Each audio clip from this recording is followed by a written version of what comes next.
So yesterday we gave a practical example.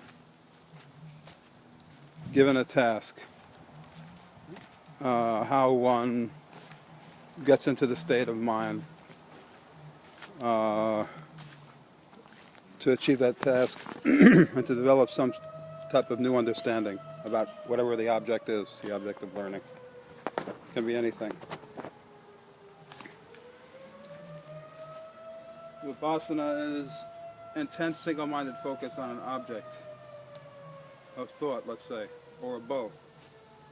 How do I solve this problem, or how do I achieve mastery of this situation, or this object, or this thought, or this emotion? So it's the mind turning in upon itself, Vipassana, and it's taking the mind as an object and saying, how do I use this? How do I use first? Vipassana is, how do I use my mind to as a tool to understand my problems? That's Vipassana meditation. So is that something we have notes really? No, naturally, no. It implies a practice. It's implicit. This is not something that you can, this is not a phase state, a human cognitive state that can be achieved without countless repetition and practice. And training, just like anything else good requires training. So this type of consciousness, this type of awareness, this type of insight, and the idea is samatha and vipassana. Samatha is the process, the meditation of calming the mind.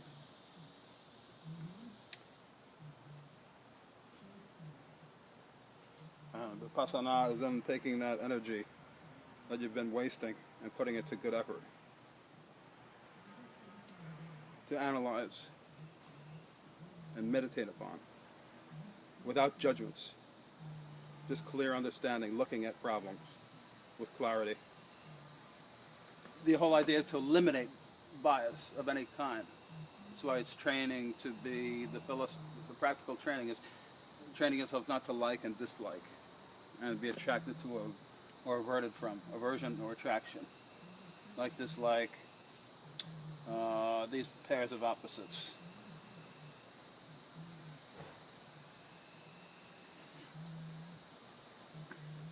So when you don't have any prejudgments, and you're empty of these content from past experience, you let that go, and you don't judge, you don't encounter situations based upon your conditioned experience.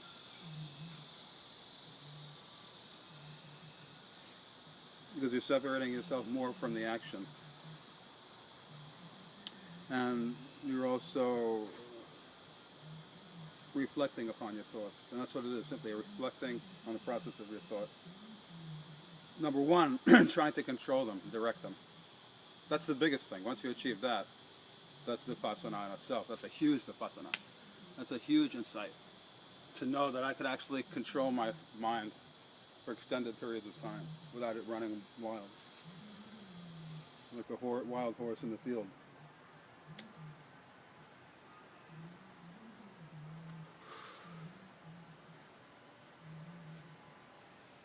Even a horse, you think you could tame that horse in one try?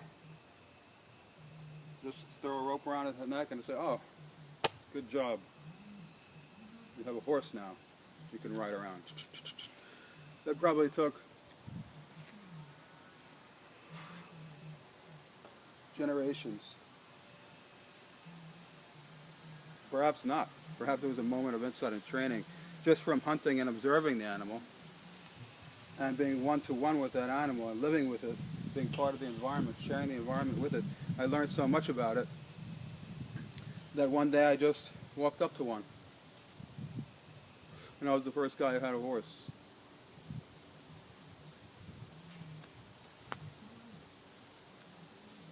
So to tame the mind is samatha, and then vipassana is to use that energy that you've reabsorbed while maintaining awareness of the entirety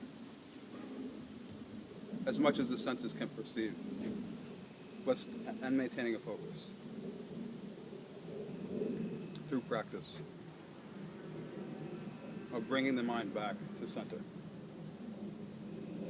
Bringing the mind back to center, seeing everything. And focusing the mind. And not to be sidetracked so easily anymore.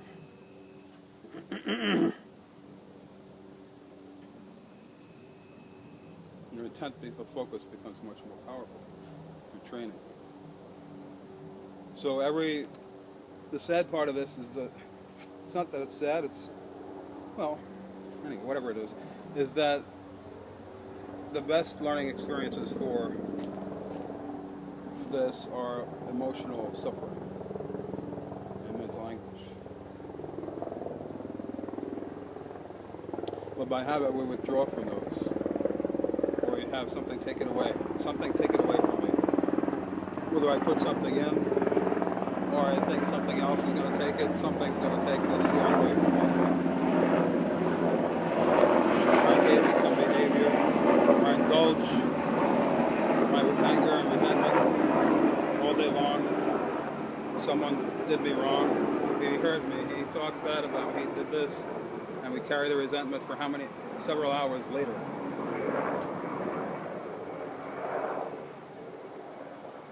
And we go over the whole dialogue, and we imagine better things we could have said, and we re-experience the whole thing multiple times until we come out the winner.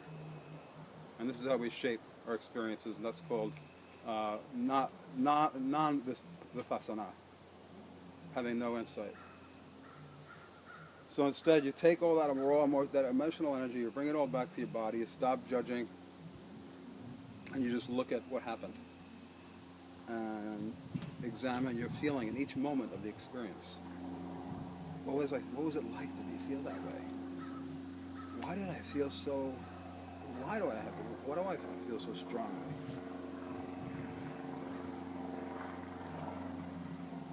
Or why should I feel so strongly? What is it about? Until you do that, until all resentment disappears. That's just one example. And you achieve some understanding. And just the absence of the resentment is enough of a goal. You don't need more than that. But at the same time, you're training your mind in vipassana.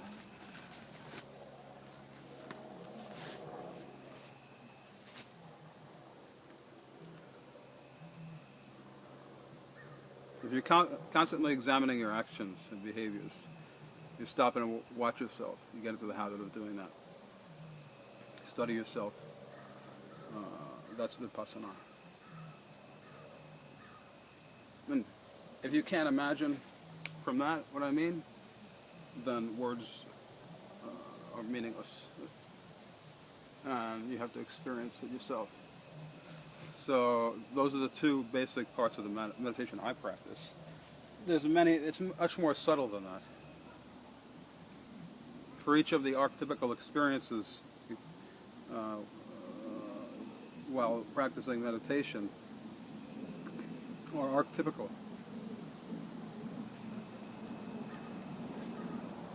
all humanity experiences those stages the same way, or in varied ways, but heading towards the same direction. And each one of these represent an experience that one can have. An insight of the breath, insight into the true nature of the mind and body, insight into impermanence and transience, insight into the nature of suffering, what causes suffering, why is there suffering, why is life suffering, why am I suffering? The worst type of suffering is mental anguish. So how to, through training the mind in this way, by meditating on suffering. That's another insight. Another whole form, a whole style of meditation. But broadly, they can be characterized as those two, samatha and vipassana.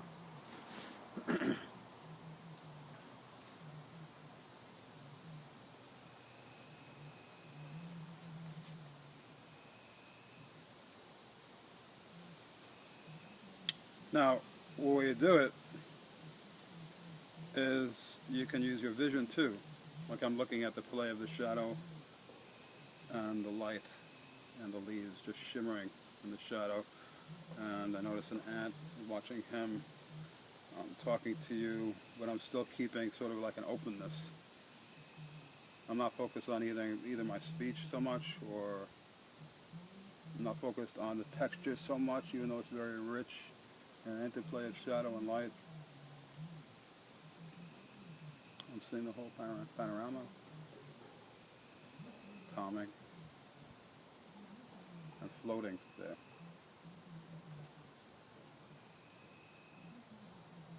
My visual perception is not, it's completely, as much as it can be, it's peripheral. So I can, instead of focusing directly ahead, which is this much, at the end of your field of vision, this is how much focus, actual focus you have, clarity, the size of your thumb. So instead of that, I could open up my visual senses and I could see about right here.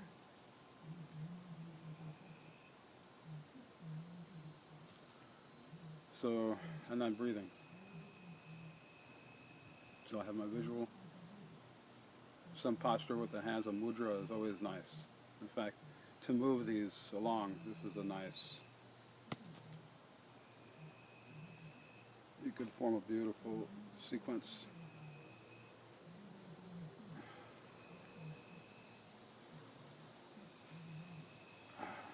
So I have my broad awareness.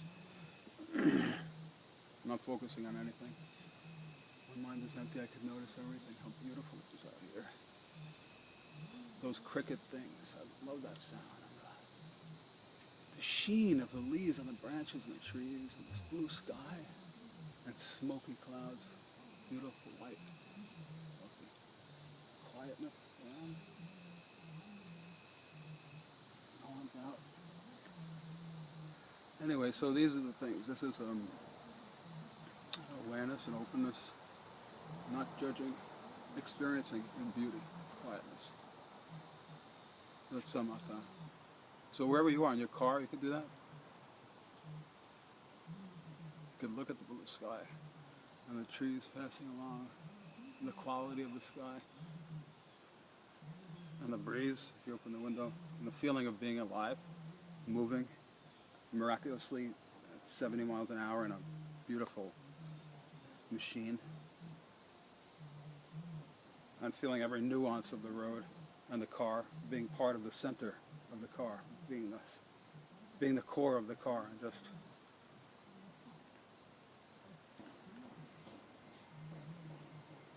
that's meditation. That's a nice focus.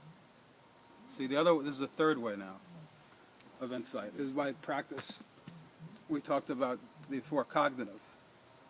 So the last part, so Vipassana has the cognitive portion, feelings and thoughts, working things out philosophically.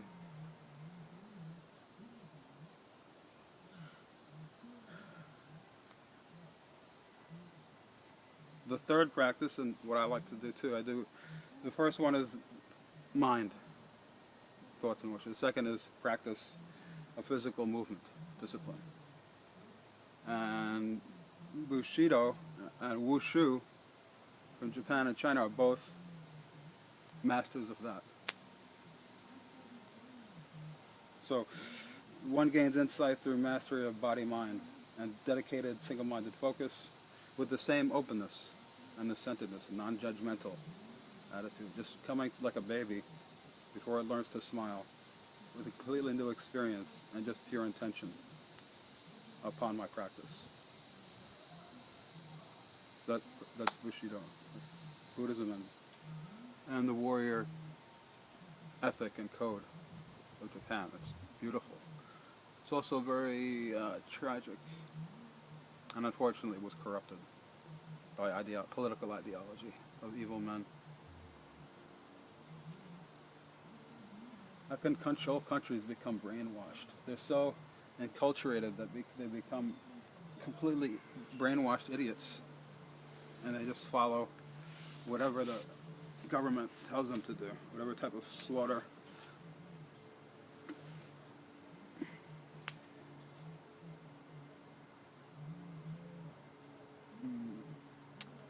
So that's the way of the samurai, but you can still use them. Because a warrior is, another type of insight is impermanence. So the idea that death, this is a type of meditation, this is a type of insight, meditation, vipassana. Impermanence is a huge one. Impermanence. Transience, broken down into transience of everything, life, thoughts,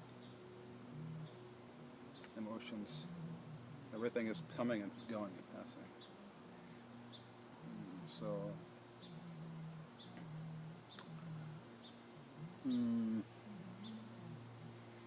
the samurai must train himself to perfection, because in each encounter, it's life or death encounter.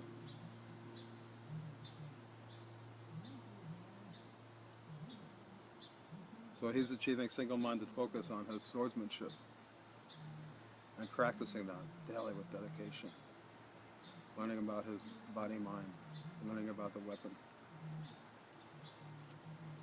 following those stages of learning that every other swordsman, master swordsman, have gone through, participating in that.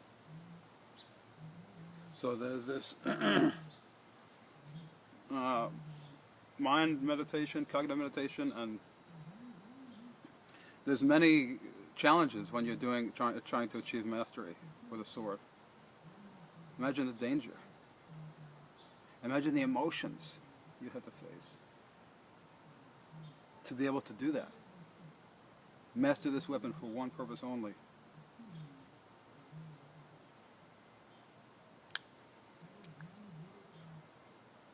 So imagine the emotions the sword master has to go through. That practice, hours of practice. But after a while the practice becomes, it is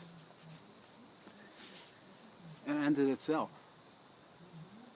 You're not doing, that's Vipassana and movement.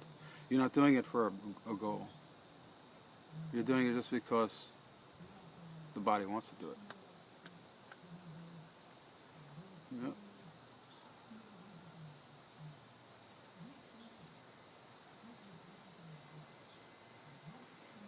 So you achieve perfection and mastery of yourself too, your emotions. To have that dedication, to achieve mastery, you must overcome the ego, empirical self. And that's the whole process. So.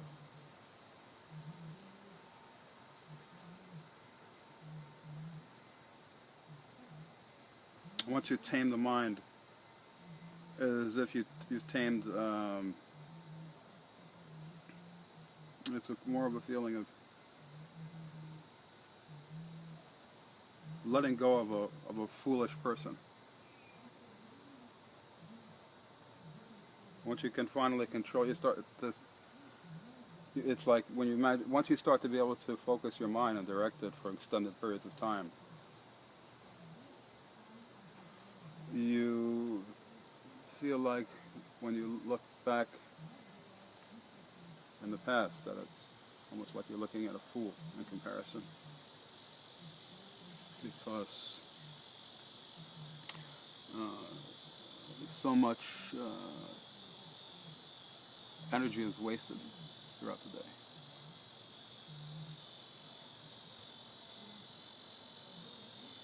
So that's Samatha Vipassana. Thanks for watching.